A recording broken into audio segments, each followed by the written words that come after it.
This video is for everybody out there who is either currently in a Chapter 7 bankruptcy or you're thinking about filing a Chapter 7 bankruptcy, and you also assume that you're going to keep your car because you have a great interest rate even though you have negative equity.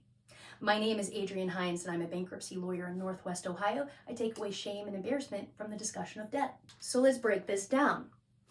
I'm going to use a hypothetical today so that we can visualize exactly what the math is when we're talking about positive equity, negative equity, and interest rates, okay? And understand, I am not a math person, but every decision in bankruptcy is a math decision, not an emotional decision. We're going to pretend that you have a car that's worth $10,000, a fair market value of $10,000 right now today. What's fair market value? Fair market value is what you can sell it for on the open market today. KellyBlueBook.com, Edmunds.com, Autotrader.com, eBay Motors. You check the value, you find out how much your car is worth. And in this scenario, we know it's worth $10,000, okay? That's the fact number one. For this hypothetical, we're gonna assume you owe $20,000. Your car's worth 10, you owe 20, but let's also pretend that you have a 4% interest rate. What does this mean for you?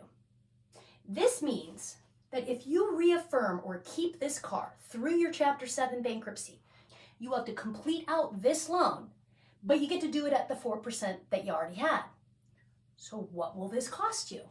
Let's assume you have 3 more years to pay on this. That's 36 months. If there's 3 years left on this $20,000 loan at 4% interest, you will be paying $590 a month.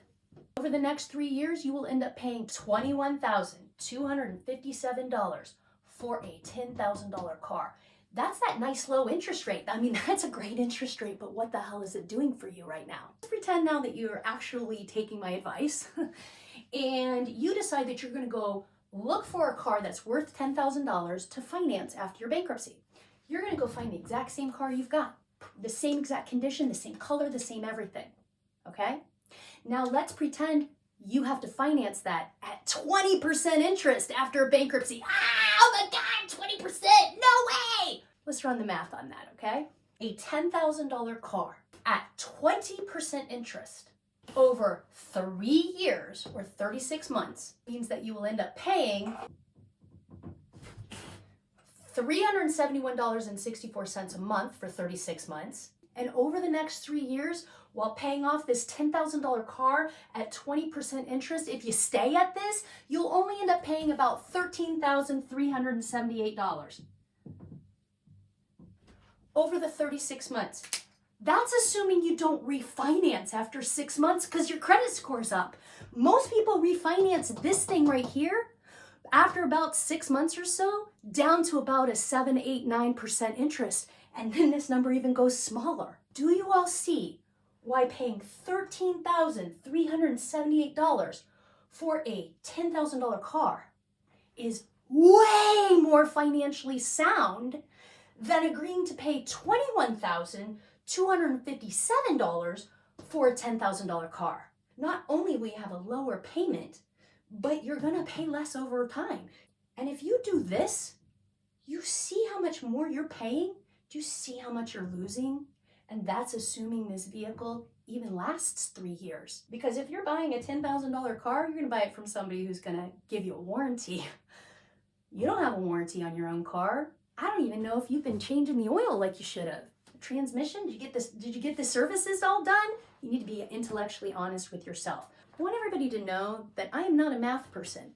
This took me about 18 seconds, thanks to ChatGPT. I'm going to throw up the prompts that I used right at the end here, but it's incredibly simple. And you can run the math on this yourself. You just need to know what the balance is, what your interest rate is, and how much your car's actually really worth. And this is the key right here. Bankruptcy is a big deal. It is a nuclear bomb on your finances. If you are taking such extraordinary effort, if you're being so brave and so forward that you're going to take care of your finances like this, you don't want to saddle yourself with unnecessary debt. This is a $10,000 car with an $11,000 credit card on top of it with nothing to show for it. And in order to keep this car at the end of the 3 years, you'll have to pay this. Whereas if you surrendered it and got a different one, you'll pay this. What could you do with the difference in the payment? How much more car could you get if you could take a $590 payment, put it towards a vehicle? We could run the numbers on that. I could ask ChatGPT. How much car could I afford if I wanted to pay it off in 3 years and I want a payment of $590 or less and I have an interest rate of 20%? Analyzing. ChatGPT tells me is that if you could afford $590 and you had to pay a 20% interest, then right off the bat, you could afford about $16,000 worth of car. You don't have to buy a $10,000 car with the same payment.